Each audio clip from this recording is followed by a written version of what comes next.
কি 150 মানুষ? 200 200 200 মানুষ খাবে?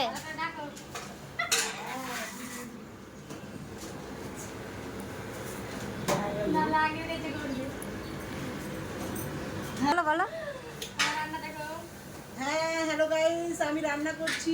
এরপরে কাউরের দরকার হলে আমি আমাকে ফোন নাম্বার দেবো, সেই ফোনে যোগাযোগ করবে। কৃষ্ণার মার কাছে ফোন নাম্বার আছে। হ্যাঁ, এই কৃষ্ণার মা বললে চলবে না, উমা সাহা। ও উমা সাহার কাছে আছে। হ্যাঁ, উমা সাহা বললে সবাই চিনবে, কিন্তু কৃষ্ণার মা বললে কেউ চিনবে না। আজকে আমাদের রেসিপি মাছ দই কাতলা হচ্ছে, আলু পটল মটর দিয়ে একটা সবজি হচ্ছে, চাটনি হচ্ছে, সঙ্গে স্যালাড হচ্ছে, তারপরে তোমার মাছের মাথা দিয়ে মুগ ডাল হচ্ছে, আলু চিপস হচ্ছে।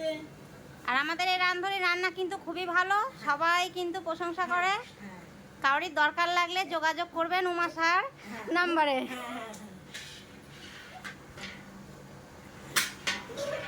নাম্বারটা বড় বড় লিখে দিও। আমরা চলে এসেছি উমা সাহার কিচেনে। আজকে আমরা চলে এসেছি উমা সাহার কিচেনে।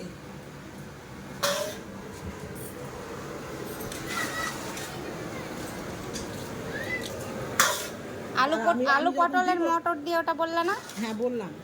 ও, আমি যখন দিব একটা একটা করে ঢালবো। এখন দিলাম এটা। এবার কি মটর বসাবা?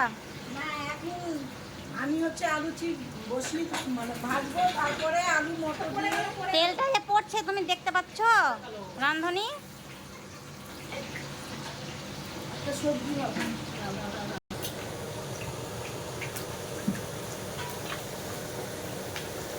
আলুর চিপস এবার গ্যাসটা কমাতো মমতা। এবার ভালো হয়েছে না? আলু কাটার থেকে এটাই ভালো হয়েছে। কি করে গোল এরকম